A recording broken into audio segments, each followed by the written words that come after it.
Los sábados son el día de reposo y en donde se convoca a la familia en Israel para orar, porque es el Shabbat. Sin embargo, este Shabbat se convirtió en un día que todos los israelíes van a recordar de aquí en adelante, porque este día fue escogido por Hamás, esta organización militar que propugna por un Estado palestino islamista para realizar un ataque contra el Estado de Israel sin precedentes en la historia de este conflicto.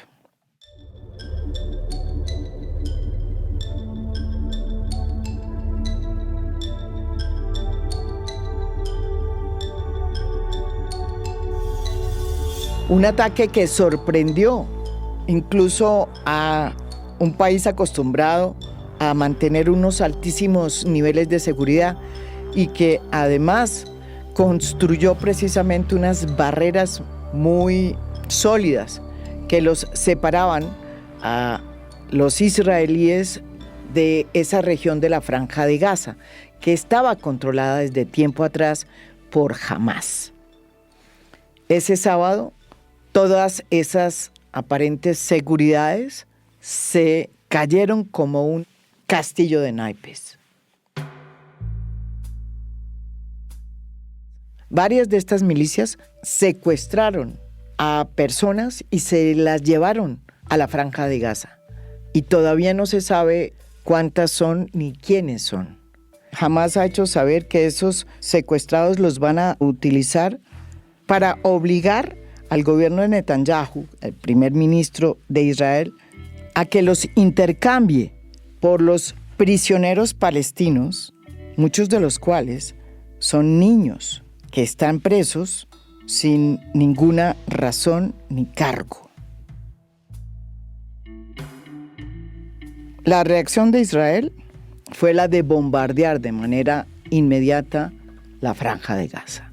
Todos vimos esos bombardeos, uno de los cuales acabó con un edificio que se descolgó, como se descolgó el edificio de las Torres Gemelas. Los bombardeos han seguido de manera insistente desde que ocurrió el ataque de milicianos a territorio israelí el sábado pasado. El tono de esta confrontación y de esta respuesta lo dio el ministro de Defensa de Israel, horas después del ataque de Hamás en territorio de Israel. El ministro Yoav Gallant ordenó un asedio y bloqueo total a Gaza y dijo, abre comillas, no habrá electricidad, ni alimentos, ni combustible. Estamos luchando contra animales humanos y actuaremos en consecuencia, afirmó. אנחנו מטילים מצור מוחלט על העיר עזה. אין חשמל, אין מזון, אין מים, אין דלק. הכל סגור. אנחנו נלחמים בחיות אדם ואנחנו נוהגים בהתאם. Hamás también escogió hacer este ataque violento contra el suelo israelí, contra el pueblo israelí, cuando se estaba conmemorando los 50 años de la guerra de Yom Kippur, una guerra que también cogió desprevenido a Israel, porque en cuestión de minutos pasó de la absoluta calma a la máxima tensión en 1973. En esa ocasión, Siria y Egipto atacaron por el norte y por el sur, en una ofensiva que pilló a Israel desprevenido y que fue el comienzo de 18 días de guerra, la más traumática para el Estado judío. Aunque Israel no perdió ninguno de los territorios que había anexado en la guerra de 1967, el saldo de muertos de la guerra de Yom Kippur fue de más de 2.600 soldados israelíes. El conflicto marcó a todos y causó una profunda crisis nacional. Algo similar estaba sucediendo en Israel antes de esta incursión violenta y trágica de Hamás en territorio israelí. Había una profunda crisis nacional que había dividido, que tenía dividido a la sociedad israelí, una democracia que se había fundado sobre las bases del progresismo liberal y de figuras o de arquitecturas muy interesantes como el kibutz, que era pues una organización basada en las ideas socialistas. La Israel de hoy es una sociedad profundamente dividida y polarizada entre un ala y una sociedad que sigue peleando por los ideales liberales de una sociedad en la que quepan todos y donde sin distingos de lenguas, ni de etnias, ni de género se pueda convivir, y una derecha cada vez más fuerte, más aliada de la ultraderecha ortodoxa, que en Israel ha venido avanzando y ganando espacio en los últimos tiempos, sobre todo desde que la derecha del Likud ha llegado al poder en Israel. Benjamin Netanyahu ha sido varias veces primer ministro. Su primera llegada al poder fue en 1994 hasta 1999. Luego volvió a ser primer ministro por un largo periodo entre 2009 y 2021. Y en el 2022, es decir, el año pasado, volvió a ganar las elecciones. Y decidió hacer una coalición para poder gobernar con los partidos de la ultraderecha ortodoxa, que, como ya les dije, han venido ganando espacio en la política israelí. Incluso hay un partido que no forma parte de la coalición de gobierno, que es ultra ortodoxo y que está tan a la derecha de todo que ni siquiera reconoce al Estado israelí, porque ellos solo reconocen un Estado teocrático y esperan todavía la llegada del Mesías, que es el que realmente va a crear el Estado de Israel. Según muchos analistas, una de las grandes amenazas a la democracia israelí es un proyecto que impulsa el propio gobierno de Netanyahu y que tiene que ver con una reforma a la justicia. Lo que busca esta reforma es quitar la autoridad e independencia a la Corte Suprema de Justicia israelí para dársela al Knesset, al Parlamento, en donde él y la ultraderecha tienen mayoría. Este hecho ha sido considerado como un intento para acabar con el Estado de Derecho y con la independencia de poderes, y sobre todo con la independencia de la justicia, que es la base de las instituciones democráticas aquí y en Cafarnaún. Esta reforma ha producido una reacción profunda en la sociedad que se resiste a que el espíritu con que se creó el Estado israelí pues termine siendo anegado por la derecha y por los partidos ultraortodoxos. Muchos protestantes que quieren democracia en Israel han salido en los últimos meses a hacer protestas y protestas y protestas. Y en esas circunstancias, en medio de esa crisis nacional tan difícil, se produjo el ataque de Hamás.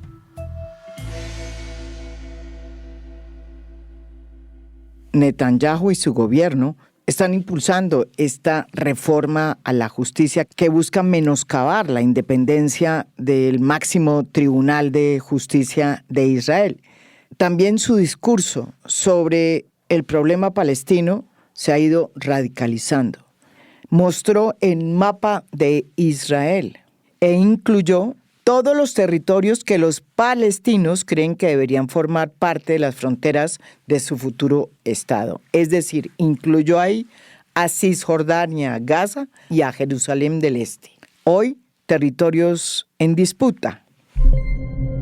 But today I bring this marker to show a great blessing, the blessing of a new Middle East, between Israel, Saudi Arabia, and our other neighbors. We will not only bring down barriers between Israel and our neighbors, we'll build a new corridor of peace and prosperity that connects Asia through the UAE, Saudi Arabia, Jordan, Israel, to Europe. This is an extraordinary change, a monumental change, another pivot of history. En a fondo condenamos la violencia venga de donde venga. Y el ataque de Hamás en territorio israelí es un ataque que hay que rechazar. Las vías de hecho, cuando sobre todo golpean a civiles, como sucedió en este caso, personas que estaban incluso departiendo en un festival de música electrónica, personas que iban camino en una carretera, terminaron acribilladas por francotiradores. Todo eso que sucedió es repudiable y hay que rechazarlo. Dicho todo esto, queremos en a fondo explicar muy bien qué fue lo que se detonó aquí y qué hay detrás de esta tragedia que hay que rechazar una y mil veces. Lo primero que hay que decir es que detrás de este acto terrorista violento hay una historia de ocupación por parte del gobierno israelí de una población palestina. Una ocupación que dura desde 1967, cuando Israel decidió incumplir la resolución 181, firmada en la Asamblea General de la ONU, mediante la cual se creó el Estado de Israel y se planteó la necesidad de crear un Estado para Palestina, que todavía los palestinos están esperando. Desde luego nada justifica la violencia, pero sin embargo la historia sirve para entender qué fue lo que sucedió este sábado en Israel. Y todo comenzó en 1947, cuando se firmó en la Asamblea General de la ONU la Resolución 181. Tras la Primera Guerra Mundial, el Imperio Británico instituyó en esa zona el Mandato Británico de Palestina, con el beneplácito incluso de la Sociedad de Naciones, que era la antecesora de lo que después sería la ONU. Y su objetivo era gestionar los territorios que había dejado el Imperio Otomano en estos territorios que hoy están ocupados por Israel, Cisjordania, Gaza y Jordania. Los británicos decidieron abandonar el mandato en 1947, después de la firma del acuerdo, y tanto judíos como árabes palestinos reclamaron el control sobre ese territorio. Para solucionar la disputa, la recién nacida Naciones Unidas estableció lo que se conoció como la Comisión Especial de Palestina, que daría pues unas pautas y una solución para ordenar el conflicto y que sería conocida después como la Resolución 181. Este plan proponía distribuir el territorio dando aproximadamente la mitad a cada parte, a pesar de que los judíos representaban 1/3 de la población y tenían solo un 7% de las tierras. Los árabes, sin embargo, rechazaron el plan e inmediatamente estallaron enfrentamientos entre ellos y los judíos, que empezaron a ocupar pueblos árabes asignados al Estado judío por la ONU. Finalmente, Israel se declaró Estado independiente el 14 de mayo de 1948 y al día siguiente fue atacada por una coalición de países árabes en lo que sería la primera de las guerras árabe-israelíes. Como consecuencia, más de 700,000 palestinos tuvieron que abandonar sus hogares en un éxodo que se conoce en árabe como la Nakba, el desastre. Aquí se escucha este momento en el que la Asamblea de las Naciones Unidas en 1947 vota por la partición de este territorio que estaba bajo el mandato británico. United States, yes. Uruguay, yes. Venezuela, yes. Yemen, no. Yugoslavia, abstain. Está con nosotros Mauricio Jaramillo, que es un profesor experto ya muy conocido en las redes de política internacional, profesor de la Universidad del Rosario. Él nos va a explicar cómo todo lo que ha sucedido en el conflicto entre los israelíes y los palestinos tiene orígenes que resultan muy discutibles, incluida la manera como se lee la famosa resolución 181 de la Asamblea General de las Naciones Unidas, que creó el Estado de Israel. Pues yo creo que hay como dos orígenes ahí que son discutidos y me parece importante como que la gente entienda que acá no hay consensos. Para unos, el conflicto comienza precisamente con la famosa resolución 181 de la Asamblea General de Naciones Unidas y crea el Estado de Israel, y una resolución que el mundo árabe no acepta. Eso hay que decirlo, el mundo árabe lanza una guerra, y para muchos ahí es que empieza cuando Israel gana esa guerra a varios países del mundo árabe, Siria, Líbano, Jordania, Irak, Egipto. A partir de ahí es que muchos consideran que empieza a surgir Israel, es decir, que Israel surge en medio del contexto de la legalidad por esa resolución de Naciones Unidas, pero también en medio del contexto de la guerra. Margarita Cadavid, profesora de la Universidad Militar Nueva Granada, experta también en el Medio Oriente, nos cuenta cómo, para entender por qué se llegó a esta resolución 181 en 1947, acuérdense que estábamos en el fin de la Segunda Guerra Mundial, un momento también trágico, demoledor para el pueblo judío, porque había sido víctima del Holocausto. Casi que 6 millones de judíos habían sido incinerados, asesinados, tratados como animales por la Alemania nazi. Y el mundo en ese momento sentía una deuda profunda con el pueblo judío, que siempre había buscado tener un Estado en esta tierra. Ese era el contexto con el que se hizo la resolución del 181 en las Naciones Unidas. Pero la historia comenzó con la caída del Imperio Otomano a finales del siglo XIX. Como bien lo afirma la profesora Margarita Cadavid. Bueno, la resolución 181 o 181 lo que hace es entregar un territorio para los judíos, y cumpliendo además una declaración, porque me gustaría devolverme a dos antecedentes importantes en este contexto. Uno es que a finales del siglo XIX, las comunidades judías en diferentes lugares de Europa estaban viviendo estallidos de antijudaísmo, estaban viviendo persecuciones, estaban bajo los pogroms en el caso de Rusia, y esto lleva a que Theodor Herzl cree un movimiento que se llama el movimiento sionista. Y esa creación del movimiento sionista empieza a hablar a partir de finales del siglo XIX de la creación de un Estado para los judíos en su patria histórica. Y entonces la patria histórica para ellos es ni siquiera Palestina, sino la tierra de Canaán, que es un poco más amplia, ¿no?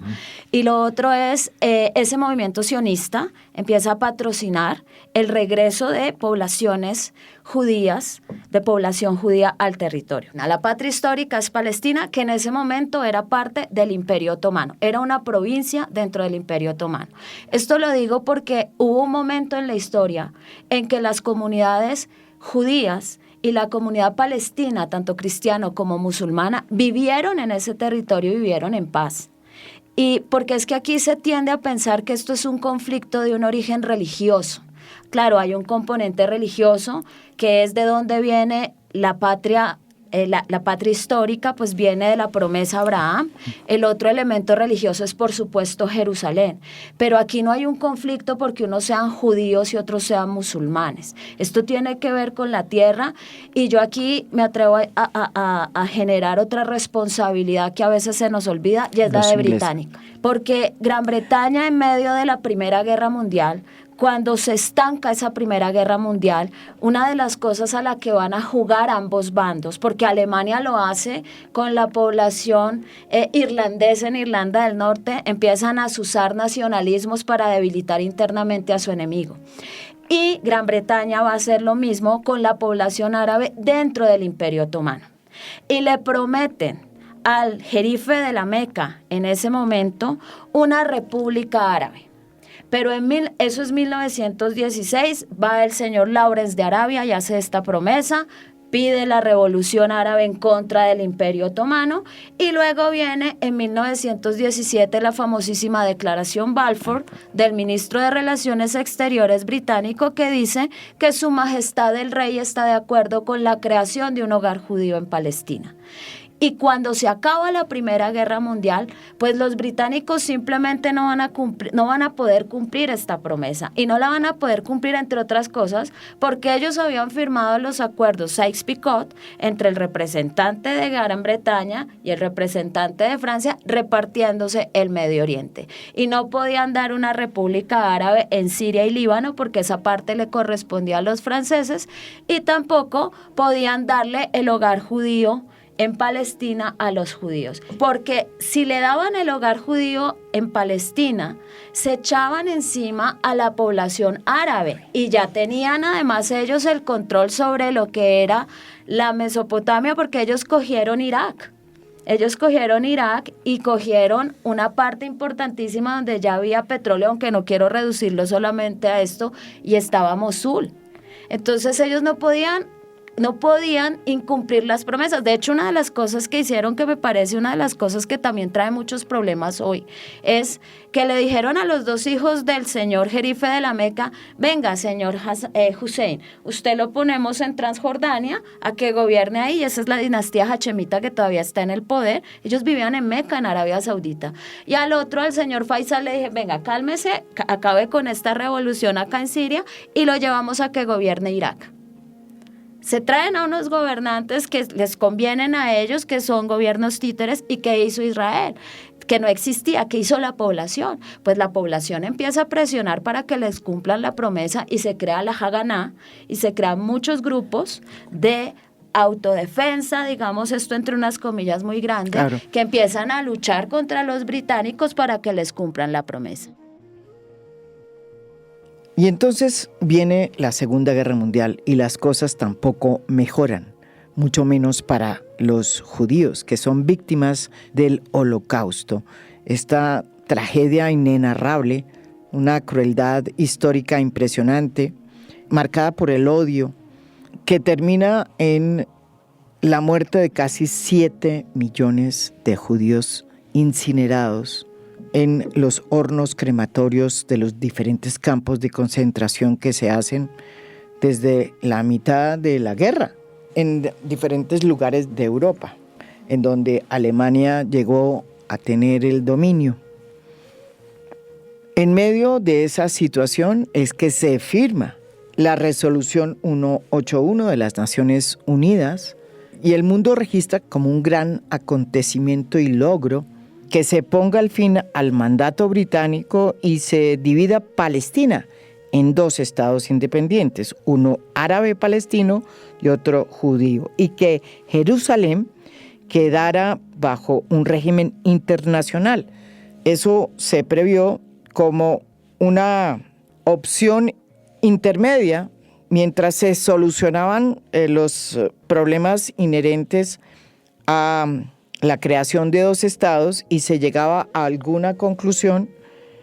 Se estableció que Jerusalén debía quedar bajo el mando internacional. Según esta historia, que está escrita por la memoria de las Naciones Unidas, uno de los 2 estados previstos proclamó su independencia en 1948, que fue el Estado de Israel. Y en la guerra que siguió ese mismo año con los estados árabes vecinos, ocupó el 77% de territorio que había tenido Palestina bajo el mandato británico, incluida la mayor parte de Jerusalén. Más de la mitad de la población árabe palestina fue expulsada o huyó del territorio del nuevo Estado. El resto del territorio asignado al Estado árabe por la Resolución 181 quedó bajo el control de Jordania y Egipto. Pero tal vez el momento más determinante de la pelea por la tierra fue lo que sucedió en la guerra de 1967, cuando Israel ocupó los territorios de la Franja de Gaza, que es el territorio de cerca de 400 kilómetros cuadrados que colinda con Egipto, y la ribera occidental, que incluye a Jerusalén Oriental y que posteriormente fue anexada. Esta guerra provocó un segundo éxodo de aproximadamente 500,000 de palestinos. En la resolución 242, el Consejo de Seguridad formuló los principios de una paz, abro comillas, justa y duradera, que incluía la retirada israelí de los territorios ocupados durante el conflicto, una solución justa del problema de los refugiados y la terminación de todas las situaciones de beligerancia o alegaciones de su existencia. Sin embargo, después de las hostilidades de 1973, el Consejo de Seguridad aprobó la resolución 338, en la que, entre otras cosas, pidió que las partes interesadas iniciaran negociaciones de paz. Mauricio Jaramillo, el profesor Jaramillo, nos explica cuál fue el impacto que tuvo esta anexión de un territorio que eventualmente había sido acordado para que terminara en manos de los palestinos. Después de la famosa resolución 181, había habido, como dice Margarita, un ambiente de violencia previo que creo que no se puede equiparar con lo que va a ocurrir luego en las guerras, con estas guerrillas o paramilitares Irgun y Haganá, inicialmente promovidas por la comunidad judía. Y a partir de eso surge, creo que, un patrón de guerra entre estados. 48, 56, 67, 73, con la particularidad, creo yo, de que sobre todo 48 y sobre todo la guerra de los 6 días en el 67, Ben Gurión significa para Israel una conquista de territorios muy importante. Los Altos del Golán, la península del Sinaí, Cisjordania. Pues se incumple la resolución 181, obviamente justificado en la idea en que han sido los árabes los que han lanzado el ataque. Entonces lo que dice Israel básicamente para ocupar los Altos del Golán, que todavía ha ocupado, y en su momento la península del Sinaí, es que era un estado que estaba en una suerte como de tenaza, al norte por Siria y Líbano, al sur por Egipto. Hay que recordar, por ejemplo, que de hecho la guerra del Yom Kippur se cumple un poco ese patrón, ¿no? Ataque por el norte, por el sur. Entonces, un poco la excusa con la cual Israel va a empezar a ocupar territorios que son parte de otros estados es precisamente reducir su vulnerabilidad geopolítica.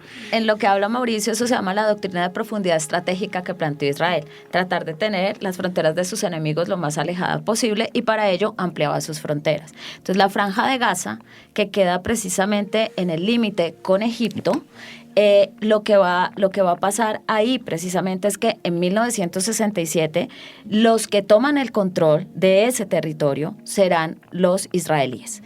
Y en ese momento empieza entonces una ocupación. La gran pregunta es por qué, si la resolución de 1947 hablaba de la creación de 2 estados, del Estado de Israel y del Estado palestino, ¿por qué sigue sin crearse el Estado palestino o el Estado árabe? ¿Y por qué solo se creó un Estado? Los territorios habían sido entregados a Palestina, a la población palestina, tanto Gaza como Cisjordania. Como no se creó el gobierno palestino, ¿qué pasó? Cisjordania queda bajo la tutela, llamémoslo así, de Jordania. Y la Franja de Gaza queda bajo la tutela egipcia. cuando se produce la ocupación, ¿qué es este concepto de ocupación? Porque es que hoy también hablamos de ocupación en Gaza y ya les explico por qué.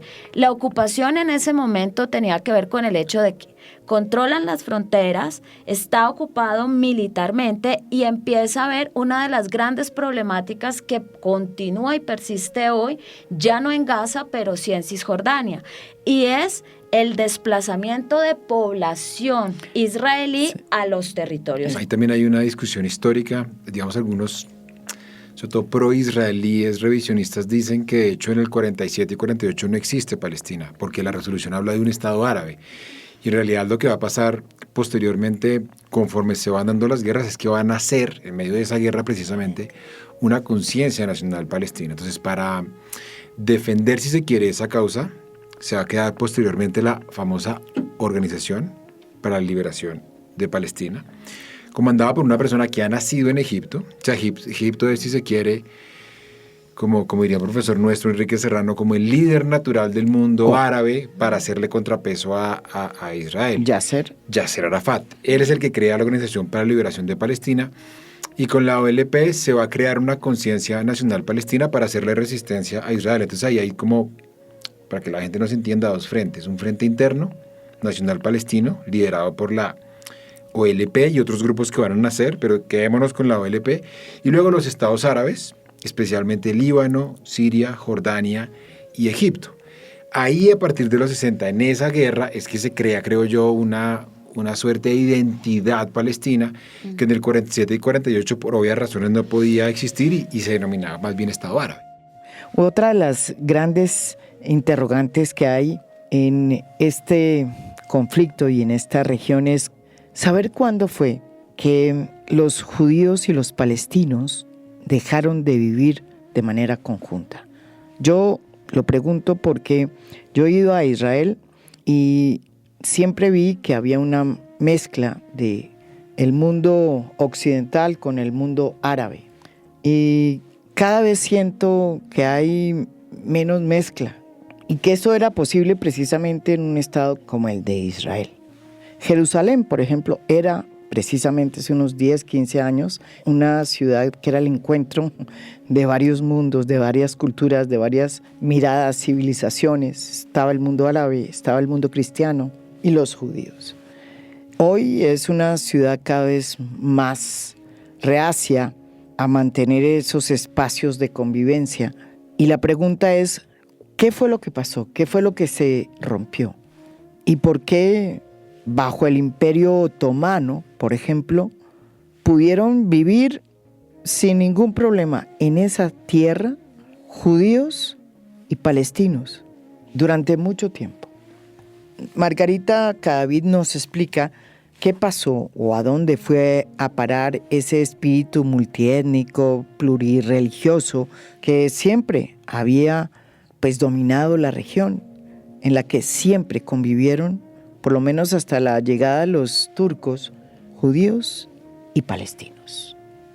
Pues básicamente, como gran parte del Imperio Otomano estaba poblado, el Imperio Otomano se caracterizó por ser un imperio multiétnico, plurirreligioso además, que respetó siempre, hasta la llegada de los jóvenes turcos, sí, esas diferencias, pero claro, nosotros pensamos hoy en Palestina como un territorio, los territorios palestinos y el Estado de Israel, pero en realidad en ese territorio coexistía la población de manera, digamos, vivían juntos. Es decir, aquí no había una disputa porque además, claro, nosotros decimos que con el movimiento sionista empezaron a llegar más judíos, sobre todo aquellos que estaban siendo perseguidos, por ejemplo, los judíos rusos, que estaban siendo perseguidos en el Imperio Ruso.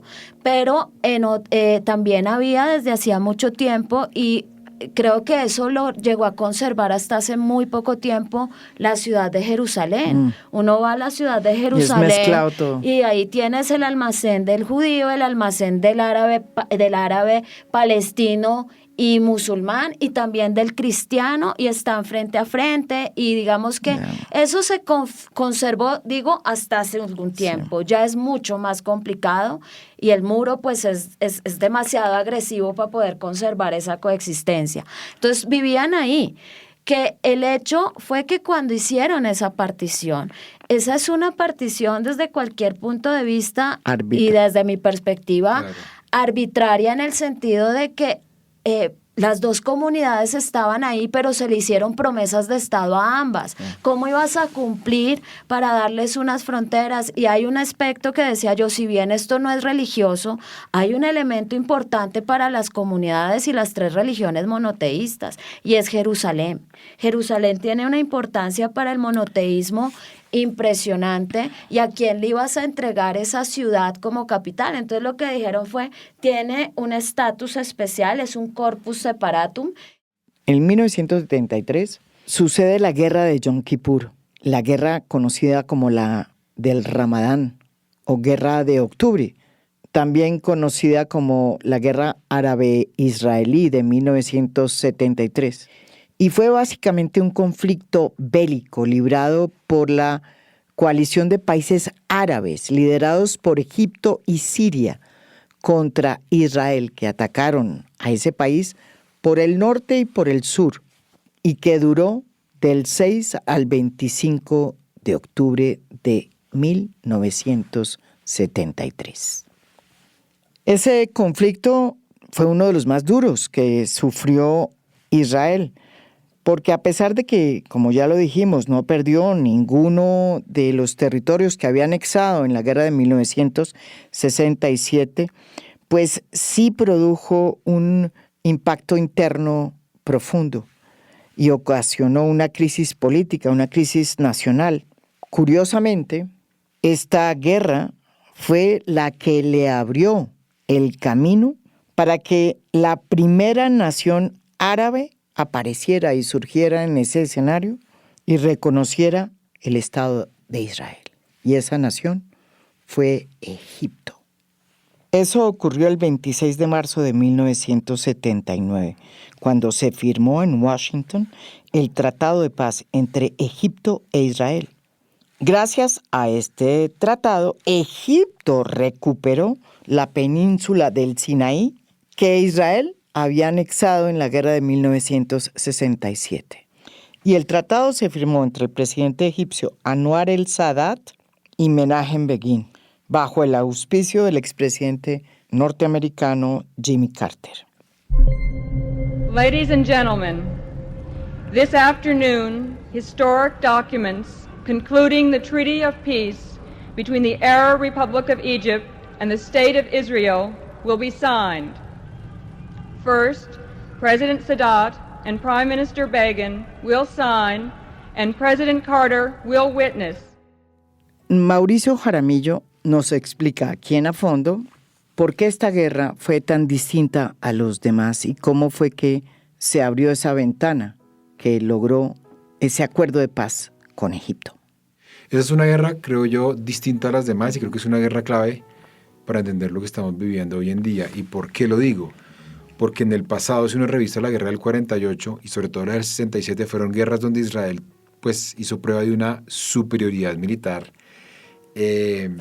digamos, indiscutible. Sí. Mucha gente plantea que en el 73 Israel casi pierde la guerra con Egipto, mejor dicho. Fue la única guerra que Israel medio empató, y se habla, por ejemplo, de que en su momento Ariel Sharon decía, Israel es una superpotencia, si nosotros queremos, podemos conquistar casi todo el Medio Oriente. Hablaba de la conquista de Jartum, hablaba de la conquista de Argel, es decir, lo que sería hoy Medio Oriente y norte de África. Sí.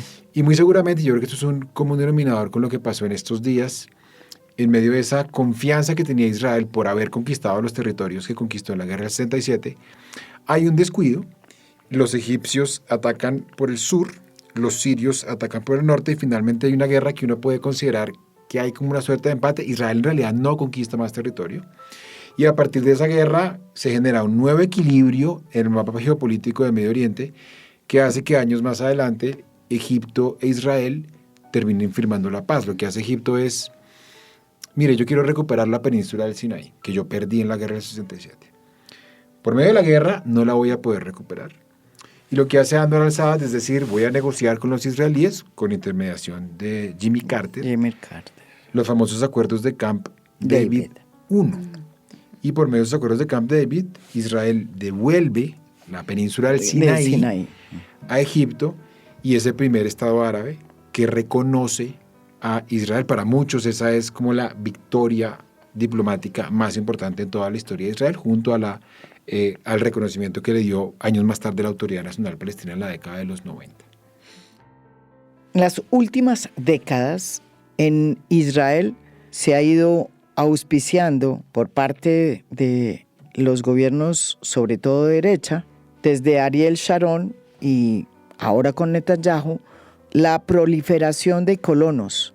Se les conoce con el nombre de settlers o colonos, que son israelíes, que deciden irse con sus familias a crear asentamientos nuevos y a construir sus casas en un territorio en disputa que fue anexado en 1967, pero que es todavía un territorio en disputa. Lo que registran los medios de comunicación, muchos de ellos israelíes, es precisamente cómo estos colonos han ejercido una política de destierro frente a los palestinos y están llegando a esas zonas con la tesis de que los palestinos tienen que irse, porque esa tierra es una tierra santa que les pertenece a los judíos. En un reportaje que hizo la Deutsche Welle, que les recomiendo, hace 2 meses en Cisjordania, que entrevistó a varios de esos colonos, registró la entrevista con una de ellas que dijo lo siguiente. Escúchenla. Las personas que no acepten el hecho de que nunca tendrán autodeterminación en el Estado de los judíos, en la tierra de los judíos, deben emigrar a los países árabes donde pueden vivir bajo leyes árabes.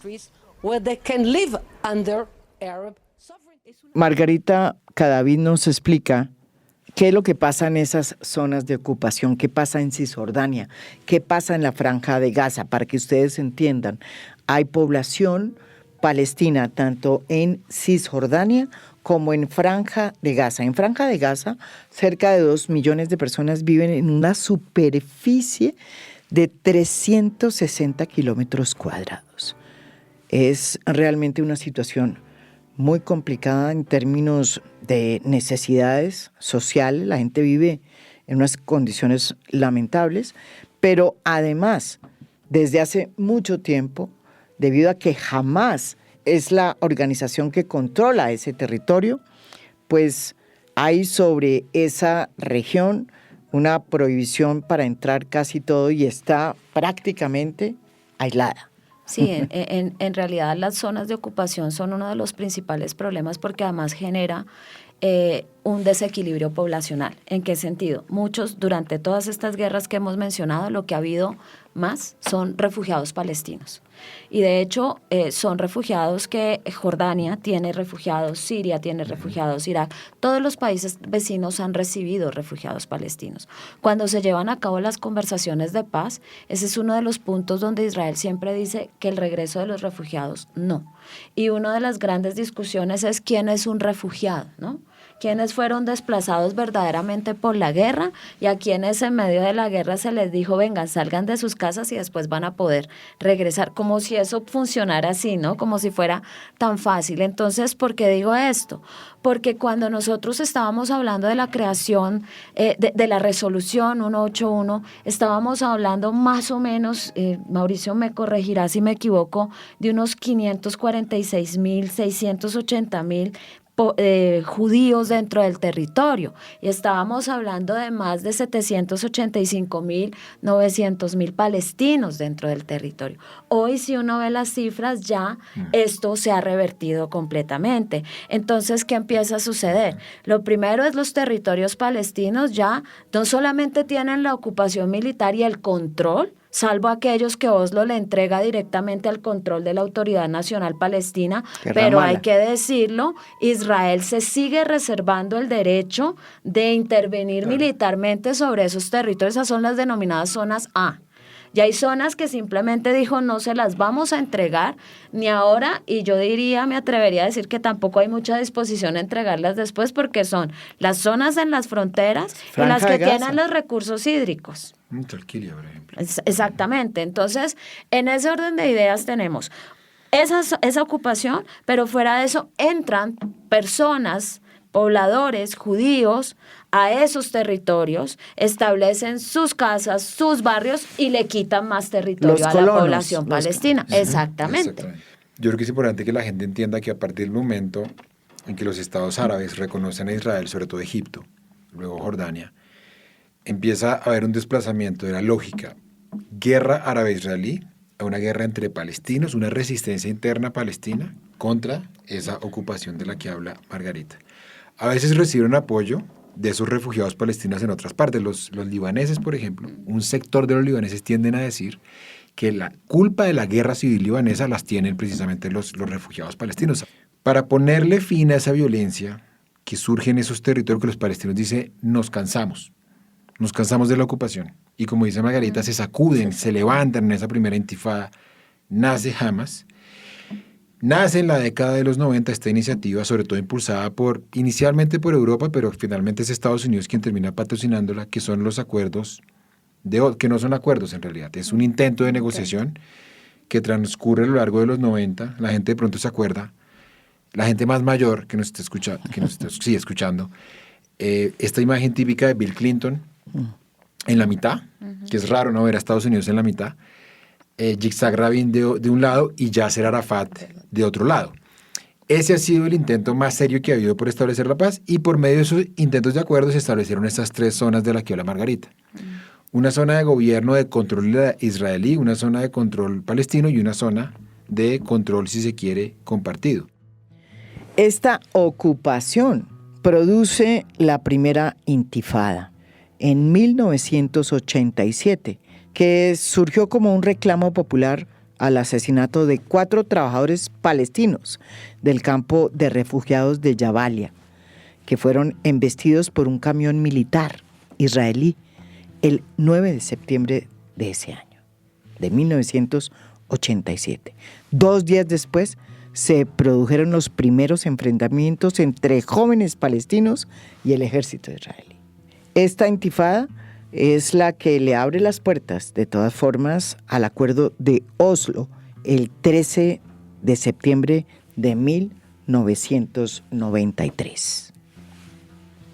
Un acuerdo que por lo demás no reconoce un Estado palestino, sino que le reconoce a la OLP la vocería del pueblo palestino y pasa de ser una organización terrorista a una organización política con base en Ramallah.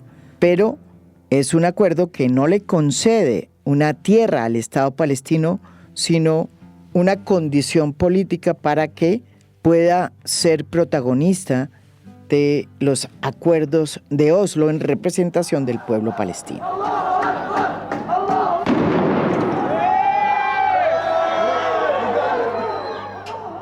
La segunda intifada se produjo el 24 de febrero del 2005.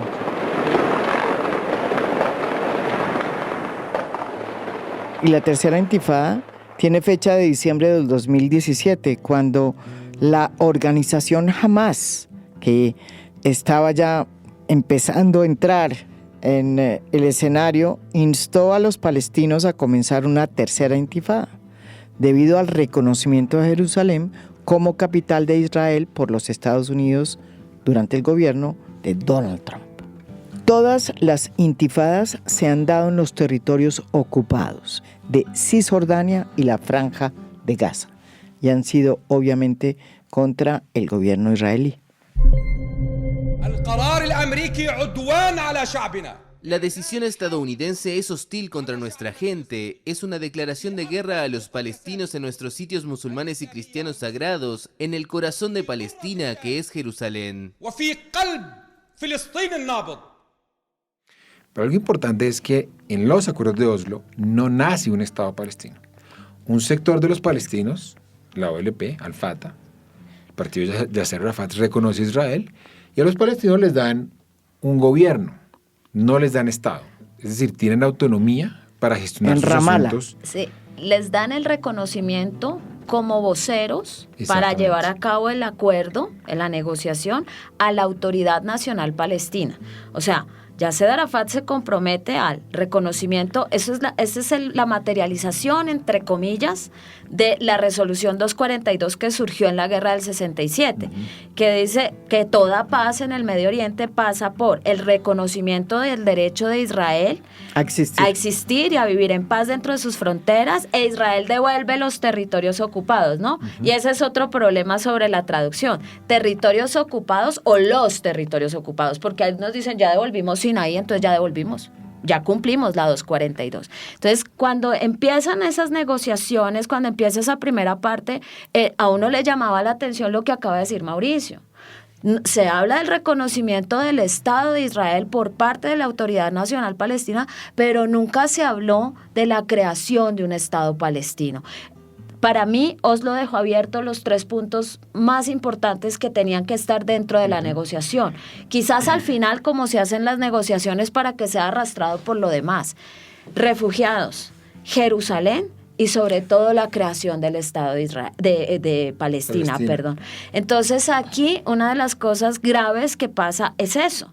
No se crea el Estado, y se les da unos niveles de autonomía de gobierno y se dice a 5 años empezamos a desocupar, digámoslo de esa manera, empezamos a sacar esas zonas de ocupación. Por eso en Gaza salen en el 2005 8,000 judíos de los territorios que habían ocupado ya esas colonias. Pero lo que nadie dice es que salieron 8,000 judíos de Gaza, pero entraron 2,500 por Cisjordania.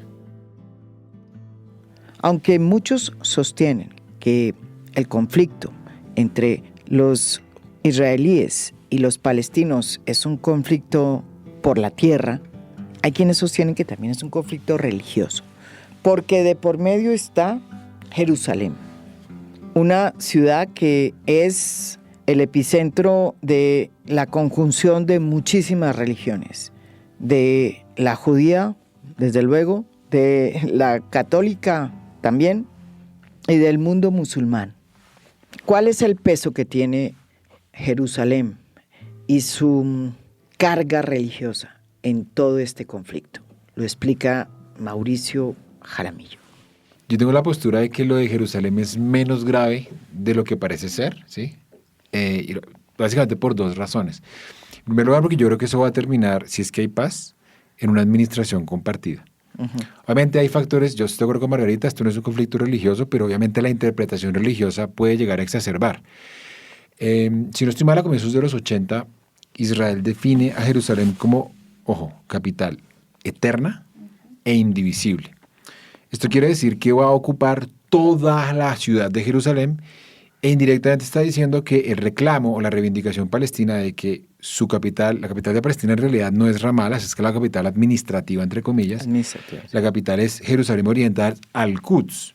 Entonces, con la decisión de Israel, lo que está diciendo a los palestinos es, la capital Jerusalén, toda es nuestra. Ahí de tajo anulamos ese pedido palestino. Lo que pasa en el caso de Donald Trump, y afortunadamente creo que la reacción del mundo es muy reveladora, él lo que dice es, vamos a aumentar el nivel de sintonía y de apoyo con Israel, y promete un plan de paz absurdo que dice, tengan ustedes un Estado palestino, ustedes palestinos, sin control de fronteras, es decir, un Estado sin soberanía, algo que no existe, que es un contrasentido, porque para que haya un Estado tiene que haber soberanía. Y dentro de esa decisión, traslada la sede diplomática de Tel Aviv a Jerusalén, algo que altera el equilibrio geopolítico de la zona, como dijo la misma Naciones Unidas.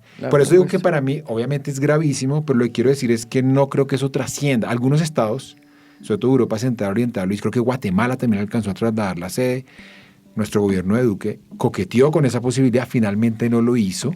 Fue a Jerusalén, hizo una visita ahí rara, instaló una oficina de Mintic, que no me acuerdo exactamente cómo se llama, pero en términos generales hubo un rechazo en Europa, un rechazo obviamente en el mundo árabe y en general en el mundo en cuanto a no alteremos por favor el equilibrio geopolítico de Jerusalén, porque como bien decía Margarita, aquí sí hay una cohabitación que ha funcionado, salvo en los casos donde hemos visto colonos con actitudes muy provocadoras frente a los palestinos y alguna violencia que ha surgido, colonos judíos. Sheikh Jarrah es Jerusalén, por ejemplo, hace poco hubo una expulsión de palestinos en un barrio. avalado por la Corte Suprema de Justicia israelí, pero yo pensaría que en términos generales lo de Jerusalén se puede resolver con una administración compartida. Para mí es mucho, y estoy de acuerdo con Margarita, mucho más complejo el tema de refugiados, el tema de las fronteras, el tema del agua, el tema de la seguridad, quién va a controlar los extremistas de un lado y otro, pero para mí Jerusalén es crítico, pero me parece que hay temas más sensibles. Yo ahí sí tengo, digamos, acuerdo y desacuerdo con Mauricio. Ya el hecho de conocernos de tanto tiempo ya sabemos en qué nos distanciamos y en qué nos acercamos. Y Jerusalén para mí, digamos, sí tiene una importancia por dos cosas. Evidentemente, esto era ya, como diría el cardenal Cisneros, acogernos a los hechos consumados. Básicamente porque el Knesset, el Parlamento israelí, había dicho hacía muchas décadas lo que tú acabas de decir: Jerusalén es nuestra. Capital eterna, indivisible, etcétera, etcétera. Y lo que hizo el mundo fue sacar sus embajadas y moverlas a Tel Aviv. Pero aquí hay una cosa importante, y es que Jerusalén es un elemento que, al tener ese componente religioso, es instrumentalizado por grupos que ya le meten un contenido religioso, y ahí volvemos a nuestro protagonista, Hamas. ¿Cuál es la diferencia entre Hamas y Al-Fatah? Claro, Hamas quiere un Estado palestino que sea una teocracia, basado en el Corán, basado, es el gobierno de Dios, básicamente. Exacto. Entonces, que no es lo que quieren todos los palestinos. Exactamente, o sea, que hay un nacionalismo palestino que surgió con Yasser Arafat y que quiere un Estado laico. Eso es otra cosa. Entonces, Hamas utiliza estos elementos religiosos para movilizar a la población. Ese es un punto. El segundo punto, ¿cuál es? Que, a mi juicio, el hecho de que Donald Trump haya dicho la capital, Jerusalén, es para Israel, le quita a Estados Unidos la posibilidad de ser el mediador en el conflicto. ¿Por qué? Porque un mediador, y esto yo lo he dicho muchas veces, un mediador debe ser neutral. Y un mediador es neutral en la medida en que no favorece a ninguna de las partes. Entonces, a mí me parece que esa acción de Donald Trump le hizo perder credibilidad, y aquí no solamente es decir, aquí yo creo que está de acuerdo inclusive Mahmoud Abbas. O sea, de cómo vamos a sentarnos a negociar tranquilos con Estados Unidos mediando, si es que usted le acaba de decir a Israel que tenga la capital. Así como la sociedad israelí está dividida, polarizada y enfrenta una crisis de valores, pues también podemos decir lo mismo del movimiento palestino. Inicialmente se había logrado una unificación bajo la sombrilla de la OLP, cuando se firmó precisamente los acuerdos de Oslo, cuando finalmente, después de muchas luchas, la OLP es reconocida como un grupo político y representante en las negociaciones del pueblo palestino, y se le concede por ese acuerdo la posibilidad de formar gobierno y de ejecutar actos de gobierno, a pesar de que no se le concede un territorio soberano. Hoy los palestinos también están divididos, sobre todo desde 1987, cuando surgió Hamas. Hamas es un movimiento mucho más radical que la OLP y que propugna por un Estado islámico palestino, muy distinto al Estado laico que planteó desde sus inicios el propio Yasser Arafat.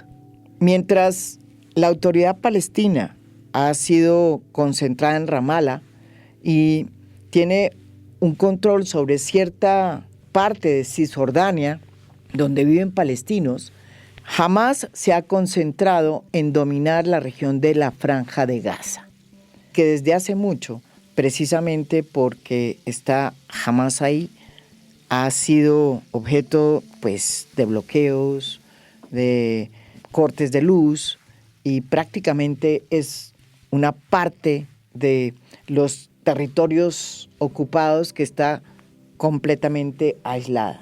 Cuando uno va allá, hay un muro inmenso que separa a Israel de la entrada a la Franja de Gaza.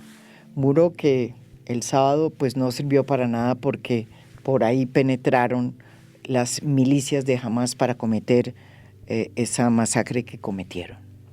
En Cisjordania la situación es verdaderamente lamentable para los palestinos que viven allí. Se hizo este muro también, hay un muro que se construyó y ese muro es testimonio de la difícil relación que hay entre los palestinos y lo que está pasando en Cisjordania. La gran pregunta que hay hoy es si Hamas, con este acto terrorista que cometió contra el Estado de Israel, va a tomar la vocería de mucha gente que siente que el gobierno de Ramallah ha ido pues abandonando en términos de políticas y de planteamientos y que se ha ido como aburguesando, si se quiere decir, en su gobierno y que no los representa ya. Y he ahí el interrogante, ¿quién es el que está ganando con todo esto dentro de la política palestina? Esto va a significar un ascenso de la audiencia en el mundo palestino de Hamas, o si Ramallah va a reaccionar y va a proponer unas políticas que estén de alguna manera solucionando los problemas más serios que tienen los palestinos hoy en los territorios ocupados. Aquí nos analiza esta dicotomía, esta dualidad, el profesor Mauricio Jaramillo. Los palestinos van a tener una dualidad por lo siguiente.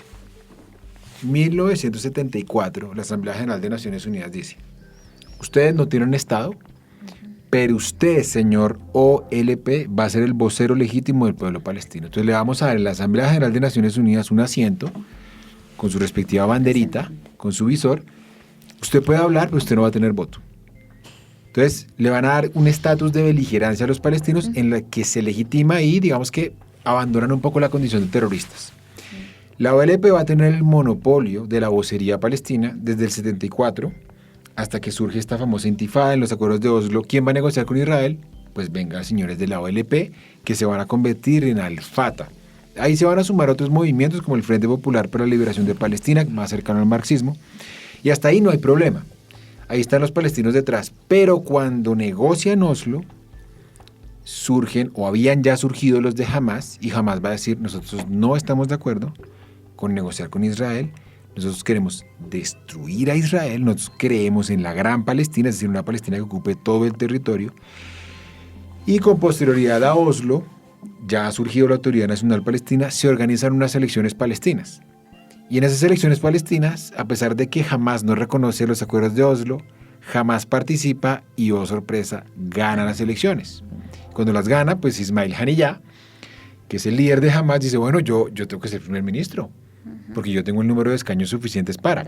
Y lo que dice la comunidad internacional, como siempre hipócrita, es: pues nosotros le dijimos a los palestinos que ustedes podían votar por quienes quisieran, pero por la gente de Hamas no.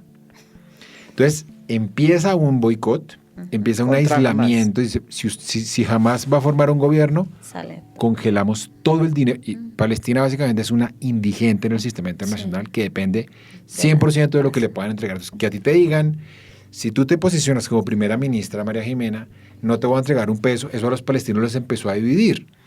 Sobre todo Gaza, que requería más ayuda, porque Gaza vive unas condiciones más duras que las de Cisjordania.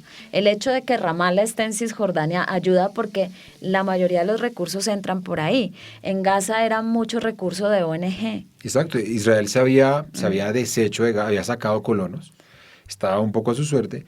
Y en medio de esa disputa surge una mini guerra fratricida entre estas dos facciones. Y Hamas se va a tomar por la fuerza Gaza y va a decir: señores, ustedes de la OLP no son los únicos que pueden hablar, que tienen la vocería exclusiva del pueblo palestino. Y desde 2007 tenemos esta bicefalía, esta Palestina con dos cabezas.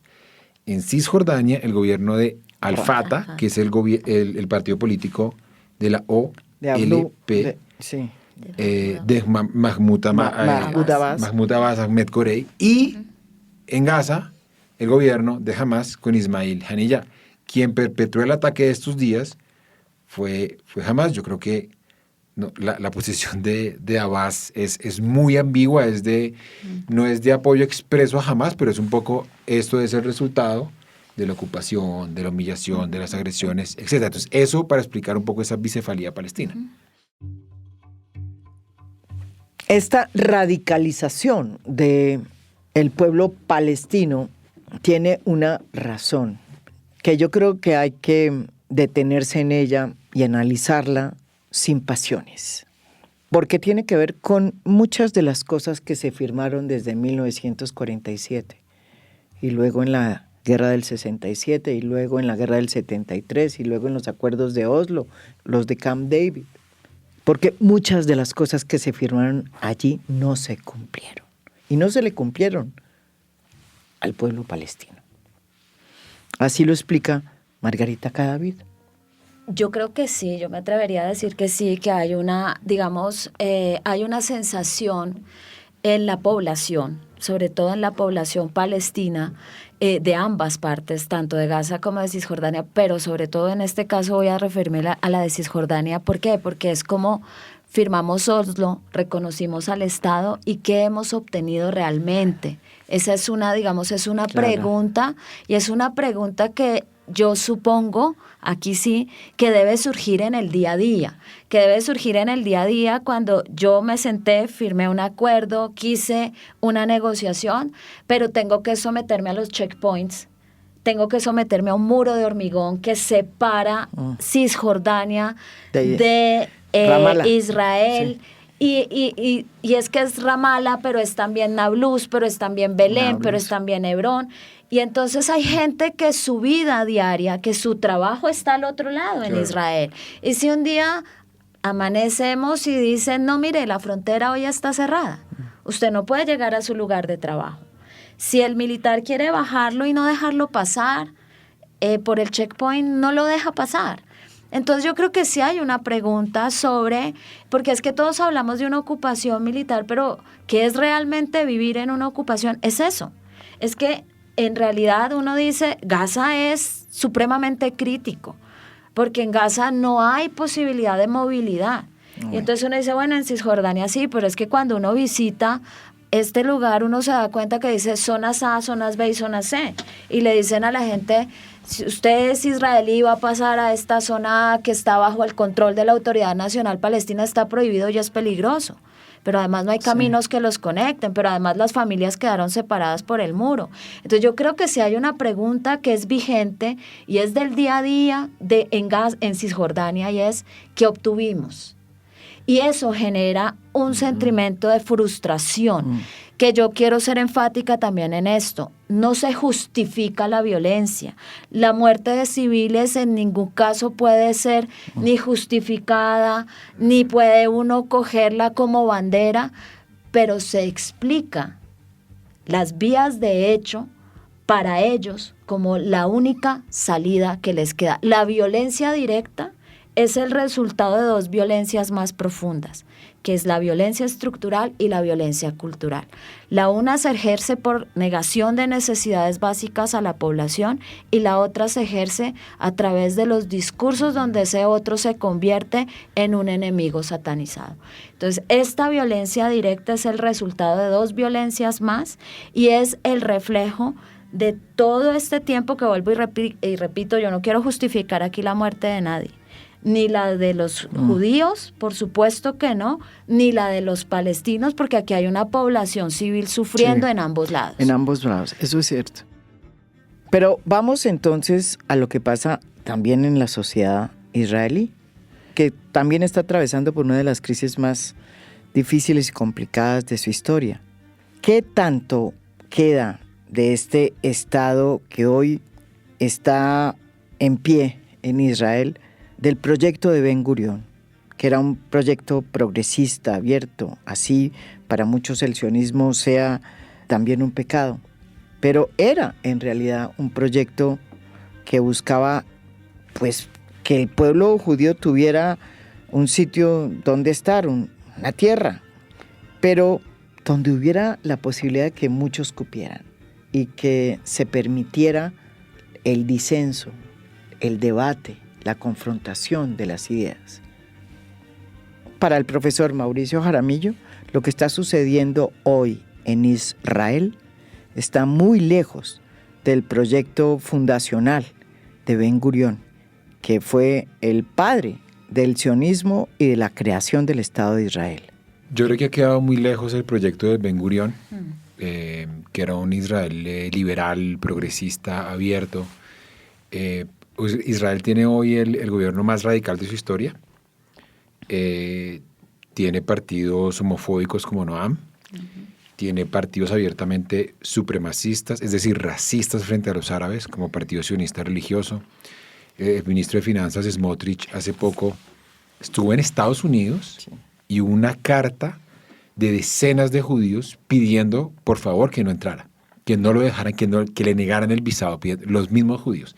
Hace poco estuvo Benjamín Netanyahu en Italia y pasó lo mismo. Judíos salieron a la calle a protestar. Entonces yo creo que hay mucho desencanto, María Jimena, porque Israel pasó de ser un poco un Estado comprometido con los derechos humanos, víctima, a un Estado arrogante. Hay una frase, yo creo que es muy dura, de cuando Saramago visita a Yasser Arafat en los territorios ocupados y dice, Cisjordania es Auschwitz. Obviamente a Saramago le cayeron con todo, pero creo que lo que planteó Saramago en ese momento es muy triste. Es muy triste que después de todo el sufrimiento por el que pasaron generaciones de judíos, por lo que vivieron en la Segunda Guerra Mundial y el antisemitismo que todavía existe, ¿no? Ahora, si uno mira en redes sociales, ayer, por ejemplo, o esta semana le pintaron esvásticas frente a la embajada israelí. Sí, eso sí me parece. Cuando uno ve todo ese sufrimiento y ve lo que hace el Estado israelí a los palestinos, uno se sorprende. Entonces, yo creo que también ahí ha habido un quiebre y me parece que son cada vez más los judíos que están decepcionados de ese Estado, los israelíes que no se ven reflejados en esta dirigencia. Yo creo que en el fondo las víctimas de este Estado israelí son los palestinos y los mismos israelíes. La retórica de guerra, por ejemplo, de Itamar Ben-Gvir, que legaliza la ocupación, que habla en términos racistas, de Smolensk, por ejemplo, diciendo que hay que arrasar con los palestinos. Hay un fascismo, hay un supremacismo. Esos 2 millones de árabes ciudadanos israelíes viven en las peores condiciones, son objeto de discriminaciones sistemáticas. Por eso Amnistía Internacional, Human Rights Watch y la misma B'Tselem, que es una ONG israelí, hablan hoy de que hay un régimen de apartheid, de que hay limpieza étnica. Y mi opinión es que está ocurriendo desafortunadamente un genocidio. Por eso lo que dice Margarita, lo de Hamas que ocurrió fue execrable, deplorable. Ver las imágenes de civiles atacados en total indefensión nos tiene que estrujar el corazón. Pero obviamente es desafortunadamente el resultado de años de ataques a una población palestina que está en total indefensión. Y yo creo que le añadiría a esto una cosa, y es que la personalidad de Netanyahu también ha influido mucho en esto. Netanyahu, la Corte Suprema le prohíbe presentarse a las elecciones. Luego lo autoriza, pero le tumban a un ministro, que se me olvida el nombre en este momento, por fraude fiscal. Y Netanyahu empieza esta reforma donde una de las cosas que quiere es quitarle el poder de decisión a la Corte Suprema. Y pasárselo al Knesset. Exactamente, y pasarlo al Parlamento, que es la misma Corte que en un primer momento no lo iba a dejar presentar elecciones. La gente en Israel, acostumbrada a un gobierno diferente, inclusive aquí hubo discusiones donde decían, mire, ha habido sentencias de la Corte que ha protegido a las personas, a palestinos. Y entonces dicen, claro, eso no es la generalidad, pero dicen, imagínense si ni siquiera tenemos esto, ¿cómo será? Entonces mucha gente sale a protestar, sale a pedir esto, y miren ustedes una cosa, con los ataques de Hamas, ese gobierno de ultraderecha, ese gobierno que tenía una oposición muy grande en las calles, se legitimó. Porque cuando se trata de la seguridad es una cosa que toca unas fibras muy sensibles por obvias razones en Israel y en la gente en Israel. Y hoy todos aquellos que salían a hablar de Netanyahu, a condenar muchas de las cosas, están de acuerdo con este uso del lenguaje, que eso es violencia cultural, de hecho. Eso es lo que después legitima una violencia directa. Decirles animales a los palestinos. Los deshumanizas, y al deshumanizar al otro les estás dando el permiso para hacer lo que sea. y decir que como entonces los van a tratar como animales, y aquí ni siquiera hay una separación entre Hamas y los gazatíes, es que no son lo mismo, es que no podemos tratar a niños que ni siquiera toman esa decisión de atacar o no atacar y quitarles el agua, aunque bueno, cuando dicen los vamos a dejar sin agua, sin comida, sin luz, eso ya pasaba. El 4% de la población gazatí tiene acceso a agua potable, no hay agua. No se ha podido reconstruir después de los 3 bombardeos anteriores, con bombardeos muy graves que han dejado a la población sin absolutamente nada. No hay manera de reconstruir porque está bloqueado y no puede entrar nada, ni siquiera comida. Hay que ver cómo les pasan la comida en camiones y se las tiran, muchas veces perdiendo la cadena de frío, y lo que van a recoger ya está pasado. Había un informe que decía que al 2025 ni siquiera iba a ser viable la vida en Gaza, y estamos a 2023, 56 años de esto y la comunidad internacional callada.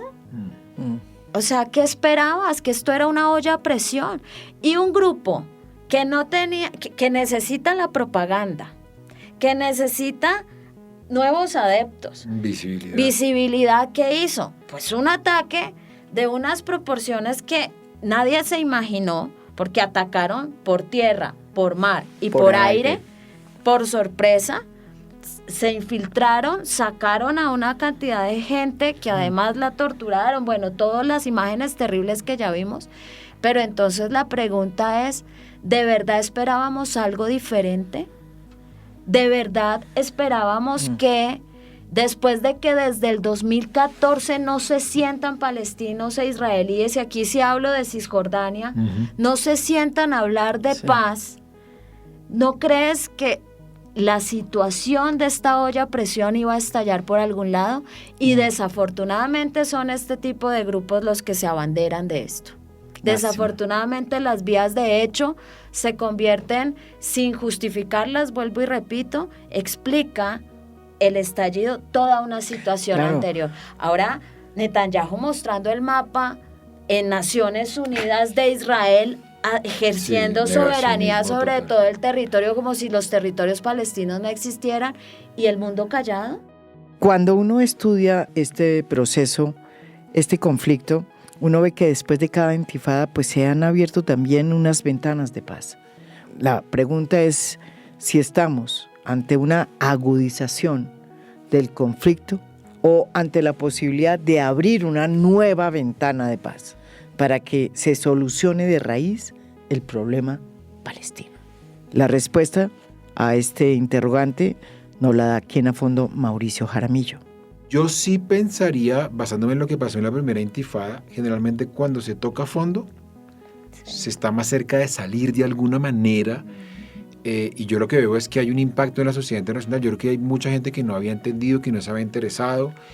Yo lo que creo es que van a empezar a salir los árabes a la calle a pedirle al Estado egipcio, al Estado saudí, a los Emiratos Árabes, a Qatar, que asuman una postura no de guerra. Yo creo que la gente sabe que no se van a meter, pero que le empiecen a exigir a Israel respeto por la vida de los palestinos, y en la medida de lo posible un esquema de Marruecos, que acaba de restablecer relaciones diplomáticas con los israelíes. Entonces yo incluso pensaría que en estados de Occidente de eso ya está pasando. Ya en Estados Unidos están empezando a salir comunidades a pedir. Entonces yo creo que para Israel, claro, Margarita tiene razón, en este momento le están pidiendo a Netanyahu un acto de guerra, pero yo creo que la lectura internacional no le va a dar a Israel para hacer un acto de guerra como el que pretenden las autoridades. Y en este clima, creo yo, en el que van a empezar a sumarse voces, yo no descartaría que haya un proceso de paz, fíjense. Ahora, la pregunta es si van a incluir a Hamas o no en esa mesa. Por eso decía yo que es una lástima que tenga que pasar algo así para que se vuelva a tocar el tema y tengamos que sentar. Es decir, que los niveles de violencia lleguen a tal punto que digamos hay que negociar. Ahora, hay dos cosas que yo añadiría a lo que dice Mauricio. Lo de hay que separar la política del Estado de la opinión pública, que yo digo la opinión pública es eso a lo que uno se adhiere y nadie le pidió ni firmó contrato, ¿no? La población árabe es muy sensible con la causa palestina, aunque los gobiernos ya no utilizan la causa palestina, porque yo sí tengo que decirlo, y esa es una crítica, han utilizado históricamente la causa palestina para ganar réditos políticos. Yo no siento que haya habido una verdadera voluntad para que el conflicto se solucione. Desde el 2020, más o menos 4 o 5 países estableciendo relaciones con Israel, y estábamos a puertas, que yo creo que esa es la jugada de Hamas también, estábamos a puertas de que Arabia Saudí, que ha sido elemental para la causa palestina por términos de recursos, estábamos a esto de que Arabia Saudí firmara un acuerdo mediado por los Estados Unidos con Israel. Y viene Hamas y hace eso. Yo creo que obviamente eso se va a firmar, pero ahora tienen que retrasarlo. La gente en Yemen está en las calles, la gente en Jordania está en las calles, la gente en el Líbano está en las calles. Entonces, claro, aquí hay una presión de la opinión pública donde estos gobiernos también. Pero va a pasar eso en Qatar, en todas partes. En Dubái, en todo eso. De comunidad árabe, incluso musulmana, yo creo que va a haber manifestaciones. Y el otro punto que me interesaría como resaltar aquí es la comunidad internacional tiene una posición muy particular, ¿no? Cuando pasan estos ataques de Hamas, todo el mundo sale y dice, apoyamos al Estado de Israel, la legítima defensa. Yo siempre digo, los principios del derecho internacional me dicen que yo tengo derecho a la legítima defensa. De hecho, eso no es un principio, está establecido así. O sea, es básico para un Estado tener derecho a la legítima defensa. Pero la legítima defensa debe ser proporcional. Y lo que siempre muestra Israel es una desproporcionalidad en la respuesta, sobre todo porque estamos hablando de una población hacinada en 365 kilómetros. 48% de esos 2 millones de personas están en campos de refugiados, donde si tú bombardeas, necesariamente vas a cargar contra la población civil. Y no puedes discriminar. Y eso a largo plazo, ¿qué genera? A largo plazo sí empieza la gente a decir, venga, ¿cuántos niños muertos? ¿Cuánta gente está sufriendo? Ya los hospitales están sin luz. Y esa es una carga moral que no estoy tan segura que vayan a soportar tanto tiempo.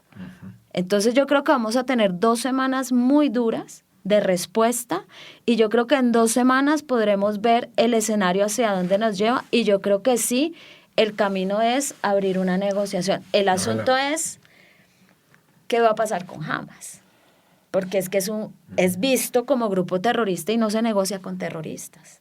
Eso decían de la OLP es lo que hace 30 años. Habría que darle... No, claro, y todo terrorista después es el premio Nobel de Paz, porque claro, es que el terrorista depende de los ojos de quién. En la guerra y en operaciones tan truculentas y terroristas como la que acaba de ser Hamas, siempre hay ganadores y perdedores. Así es la guerra. Cuando la política le da paso a las armas, pues los que menos se imagina uno terminan ganando. Para Mauricio Jaramillo, uno de los grandes perdedores va a ser Al-Fatah, es decir, la Autoridad Nacional Palestina, porque va a perder espacio frente a un Hamas cada vez más posicionado. Pero también sostiene que Netanyahu va a tener que pagar el hecho de haber permitido este ataque. Hoy la popularidad de Hamas yo creo que debe estar por las nubes. Sí. En los territorios ocupados. Y eso va a ser muy difícil. Ahí por eso digo, la gran perdedora es Al-Fatah. La gran, el fracaso de Abbas es terrible. De Mahmoud Abbas, sí. Aquí hay 2 ganadores. Perdieron ese monopolio. Hamas y Netanyahu. Y Netanyahu, obviamente. Y el perdedor es Pero Al-Fatah. Netanyahu, de todas maneras, acuérdate, él es el responsable de la peor derrota. Sí, eso se lo van a cobrar. Y se lo van a cobrar toda la vida. Sí. Pero por eso la respuesta tiene que ser contundente y yo creo que por eso ha sido... Sí, pero no van a poder... Ayer, por ejemplo, en un debate alguien decía, ¿se van a arrepentir los de Hamas? Yo decía, no se van a arrepentir. No se van a arrepentir. Yo creo que Hamas logró su objetivo. Ya, propaganda. Pasó la historia. No. Es muy... El batacazo fue muy duro. Muy duro. Y va a ser muy difícil para este gobierno de Israel deshacerse de una humillación, pase lo que pase. Lo que pasa es que venganza. Por eso decía yo que hay que tener en cuenta la respuesta a corto plazo, que es la que nos lleva a esto, y ya a largo plazo, cuando se bajen las aguas, los ánimos, es donde vamos a empezar a ver cuál es el escenario que nos queda. Ahora la respuesta va a ser violencia, de parte y parte además. Esto es A Fondo. Mi nombre es María Jimena Duzán.